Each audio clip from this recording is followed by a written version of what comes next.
Hi class. Today we're going to focus on reviewing CREAC and analogical reasoning in preparation for our class. All right. So I already told you we're going to talk about analogical reasoning. Let's get started with the PowerPoint, which is what you should be looking at now. First, let's start with a very brief recap or review of CREAC. CREAC, which is what we will be using in this class to structure our memos, stands for C, conclusion, R, rule, E, explanation, A, analysis, and C, restating your conclusion again. Let's start with the first part, the C of CREAC. That's your answer to the disputed issue. So by way of example, if there were 4 issues in dispute, 4 different causes of action, even negligence, constructive discharge, service process, and IAD, you would always begin your analysis with the first issue, and you would state a conclusion related to that first issue. So you may begin your discussion section in your memo with something like, the defendant was likely negligent. The C in CREAC encourages students to state their conclusion about the issue. In many ways, it's a combination of the conclusion and the issue itself. But for my purposes, you're not going to say the issue in this case is. Instead, you're going to just state your conclusion. This section is first located in the roadmap paragraphs, specifically the overview paragraph, your thesis paragraph, and your topic sentences. You should have, or you will soon in the syllabus, be looking at different roadmaps.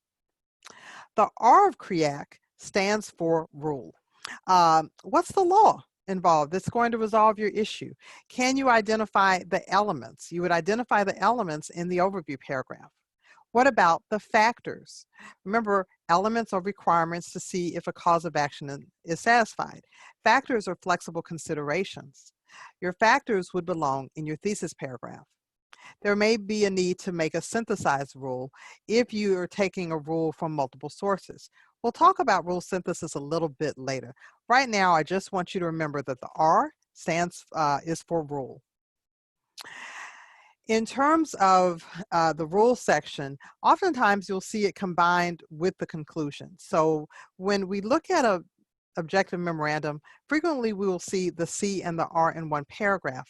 That's predominantly true for your roadmaps. Your overview paragraph will have a combination of a C and R, your thesis paragraph, and your topic sentence.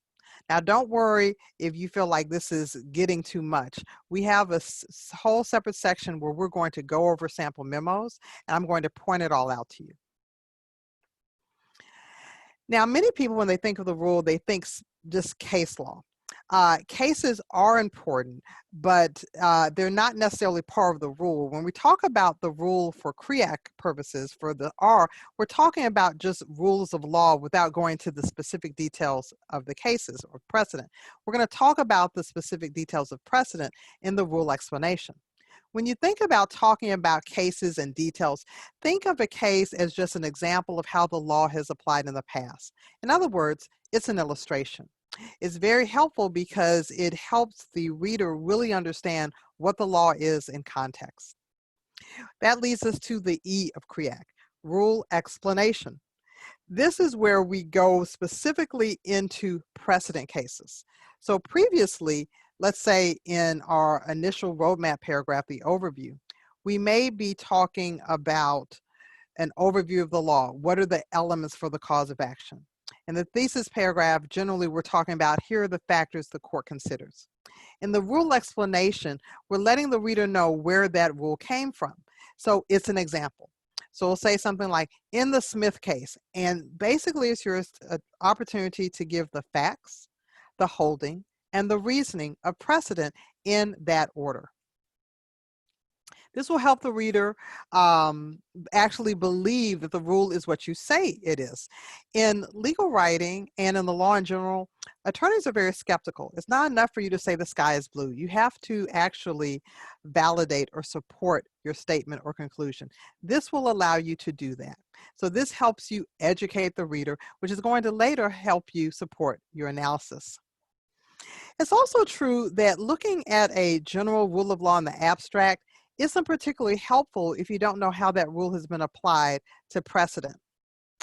Fully explaining the rule in a rule explanation section means giving a thorough discussion of the facts, the holding, and the reasoning relevant to those cases. Keep in mind, when you draft a rule explanation, your goal is not to say everything that ever happened in the case. Your goal is to talk about that aspect of the case that's relevant at the time. So let's go back to, I forgot what the example was. I don't think it was negligence, but sure. Let's just say the example was negligence. So if you had a great precedent case that you really liked that discussed negligence and some other things, you're not going to talk about the facts, holding, and reasoning of everything that happened in the case if it's a 50-page opinion. Instead, you're going to pretend that you have a scalpel. Like a surgeon, you're going to carve out that aspect of the facts, the holding, and the reasoning that's relevant or most relevant to what you're discussing at the moment. In my example, it would be negligence. So to understand how the rule applies to the facts, and now I'm talking about the facts of your specific client's case, the reader has to understand how it's applied to similar facts. This actually takes us back to stare decisis. It explains the rule's purpose, policies, past application. Not everything about the rule, just limited to whatever pertains to your client.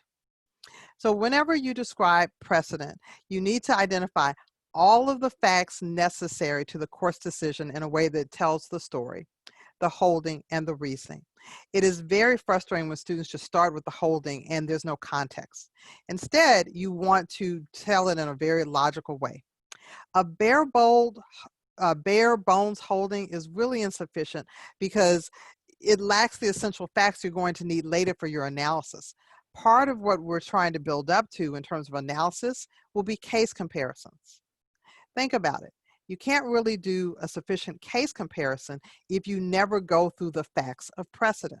So it's really important as a foundational concept that you talk about what happened in the case first in that rule explanation section. So for every single case that you're describing, the reader needs to know the issue you're using the case to illustrate, how it was resolved, enough legally significant facts to show how the court applied it, how the case is analogous, and the court's reasoning. Many times students remember everything except the reasoning. Why did the court reach the decision it did? That's really important to make sure you include. Your rule explanation, I don't want you to shove a bunch of cases in a paragraph. In the beginning of learning about legal writing, think about one case per paragraph. Typically, when students try to do multiple cases in a single rule explanation paragraph, they ultimately end up being very superficial. It's so much easier once you're more advanced to just do multiple cases in a paragraph. But right now in the beginning, stick to one case per paragraph. All right, this is going to sound kind of strange, but do not talk about or even allude to the client in your rule explanation. The star in the rule explanation section is precedent, not your client.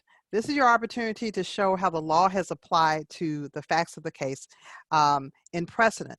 So don't say, well, similar to what will happen. You're going to do all that and put things together later in your analysis section. But for the rule explanation, stick with precedent. Remember, the goal is to discuss authorities that support the rule, and citations are also used to support each part of the rule. And we're going to talk about citations and mechanics a little bit later. I think of all the parts of CREAC, this is the most important. This is your analysis. Now, some people use the terms analysis and application interchangeably. For my purposes, it's the same thing. You have to show how the essential facts apply. Connect the facts to the rule, and you do that by analogizing or distinguishing cases. It's not enough to say a case is similar or dissimilar. You need to explain how precedent is alike or different from the client facts. Think about orientation, and we asked about what is binding precedent, right? And we talked about higher court, same jurisdiction. Remember that? But we also said similar facts. And the similar facts aspect is really the lawyering part or the job of analogical reasoning. where if you think some facts are similar, they don't have to be identical, but you're trying to draw some comparisons if the case is helpful to your cause. If it's not helpful, then you're going to instead try to distinguish the case because you don't want the case to be seen as binding precedent. Even if you feel like you're just stating the obvious, most people, when they start off with legal writing, especially when they're doing CREAC, I hear this all the time, it feels so redundant. I know it may feel redundant to you while you're writing. However, I want you to know that lawyers generally are very busy and they tend to multitask. There's no guarantee that a lawyer is actually going to go through your document in full in one setting. Instead, there will be interruptions, things will happen. And you want to organize your document in such a way where the attorney can move around. So what seems redundant to you is actually really good, clear writing with good signposts or road mapping. Your analysis needs to be limited to one issue at a time. So you're not comparing everything that happened to the case. You're not doing a case dump. Instead, you're going back to that surgeon's scalpel. So what aspect of a case are we cutting out specifically? Well, if the court has identified certain factors, remember factors are flexible considerations considered by a court to determine if an element is met or not.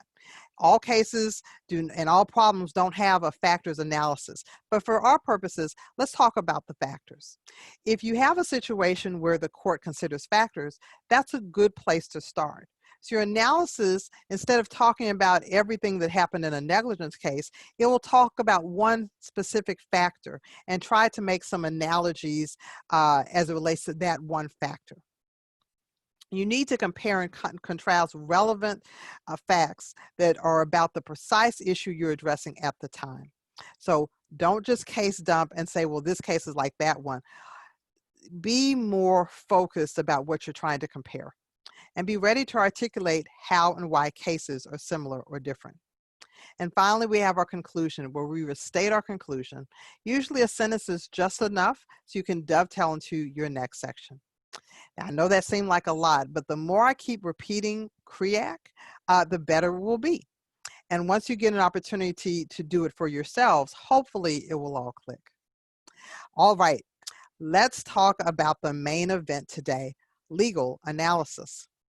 Now, here's what we should already understand so far. What is binding precedent? Binding precedent came from the same jurisdiction, higher court is factually similar. Remember the general principle of stare decisis, right? Like cases should be decided in like manner. Don't reinvent the wheel. Let the precedent stand. All those things and concepts we talked about in orientation, all of this fits in line with the whole concept of analogical reasoning. Remember, we also defined elements, and we talked about the importance of having an element outline or checklist. We talked about, especially when we talked about the terroristic threat statute in that exercise, why it's important to consider every word, and you don't want to overlook words in whether it's a common law rule or a statutory one. Now, what we have so far is we know how to figure out what the issue is. Okay, it defines involving looking at the elements systematically. We know about finding the rule, looking for the holding, binding precedent, and the dicta does not count as the rule. We know when it comes to facts, we're not looking for coincidental facts, we're looking for explanatory or outcome determinative facts. I say explanatory, but really outcome determinative facts is what we need. An analysis where we're going is focusing on how to apply the law to your case. So I'm going to do a quick exercise I'm going to post on the Canvas page so we can do that later in class. So later on, when we talk about this particular hypothetical, I'm going to go into a little bit more detail when we talk about synthesizing, but I want to lay out just the basic idea first. So this is a grocery hypothetical. Imagine that you work for a grocery store and the manager is about to go on vacation. That grocery store manager explains to you the business. and he or she says to you that the whole purpose of having window displays in this small grocery store is to try to attract customers. A shipment of pears comes in and he says, well, the pears, they belong in the window. And then a shipment of carrots come in and he said, the carrots, put them in the back in the produce bin. Well, once that grocery manager goes out of town, you get a shipment of tomatoes. Where does the tomato go? In order to address this question legally, I know many of you may have wanted to just start guessing, but I want to kind of take you through the process first. To answer this question, what should be happening in the back of your minds is thinking about what characteristics do tomatoes share with pears? What characteristics do tomatoes share with carrots? That is very similar to what you'll have to do with cases, right? You're going to try to see what similar characteristics does this case have to do with the client's case, and so forth. So in a sense, the precedent is what happened in the past. There's a pear in the window and carrot in the produce bin. The issue would be, where does the tomato go? And the holding or reasoning needs to be consistent with policy. Now, oftentimes in class, I would take time to do this exercise, and it's very interesting the different suggestions that I get. People talk to me about, well, it has seeds, therefore it's got to be a fruit. Or, but it's so bright in color and it'll look more attractive. Oh, but, and so people go on. And the more time you think about it, the more similarities and distinctions you'll get. The same is true about your cases. Don't just read at first glance and try to put it in a stack because this sounds similar. Sometimes you can make analogies from things that seemingly appear dissimilar on the surface level, but may have more similarities than you realize initially. So basic analysis is all about comparison, right? So with the fruit hypo, you reach a conclusion after you identify the similarities. Analogical reasoning is about comparing and identifying similarities. The more similarities you have in number, the stronger your argument will be. Analyzing the law to facts requires identifying the legal issue, finding the controlling law, and applying your legal reasoning to create a logical legal argument. So, client comes to you and they say, oh, all of this happened. By thinking about the client facts and then considering the law, that's how we basically figure out what the legal issue is, what's really in dispute, because we can't count on clients to identify legal issues for us. They're just going to give us a narrative. Now, when we look for the legal rules, the most common would be the element test. In fact, that's what you'll do mostly in this class, will be looking at element tests. But there are other rule forms you need to be familiar with. One is a balancing test. Balancing tests tends to weigh factors against each other. So one day when you take evidence law, you're going to talk about the fact that any evidence that is relevant should be admissible, but relevant evidence can be excluded if its probative value is outweighed by unfair prejudice. So that's what we call the 403 balancing test in evidence law. There's also a totality test where you look at the totality of the circumstances. So it's not enough for this to be here or this to be there. It may be a case-by-case basis, and we just want to look at the entire thing. You want to make sure you know how to organize your rule. And we talked about this when we talked about those element checklists. Make sure you break down the rule into its essential components and analyze any terms in dispute. Legal analysis is going to require two important things: a good understanding of precedent and how they have applied in the past, and the ability to combine precedent with the current case. Analysis by precedent is what most frequently is used by attorneys. We use cases to make legal arguments. That's, kind of our bread and butter. We want to look at the past because looking at the past helps us make predictions. It helps to make sure that the legal system and the law is consistent so we can advise our clients. In terms of interpreting statutes, precedent can be really helpful to determine how a phrase that may be undefined by the statute or policy that is applied in the past. Oftentimes, statutes are written in a way that are ambiguous, and you need to look at case law to figure out what certain terms mean. And then case comparisons, where we make those analogies and distinctions to show us how to apply the same law to different situations. This is also a very important concept that you will be doing a lot in this class. You need to also know and understand how to synthesize a rule. We've talked about that a few times, and we're going to have an entire class on it. But for now, when you're using common law, and there is no clear rule, sometimes you're going to have to piece the various cases together to create a rule. This is the exact same thing you'll be doing when you build your outlines, when you prepare for final exams for your doctrinal classes. You're going to take all those cases, piece them together, and figure out what the actual legal rule is. So today, or should I say, we're now going to finally talk about analogical reasoning. I've been talking a lot now, so we're going to go ahead and stop this as part 1. So you guys can kind of muse over this information, and then we will come back with part 2, finishing our discussion on analogical reasoning.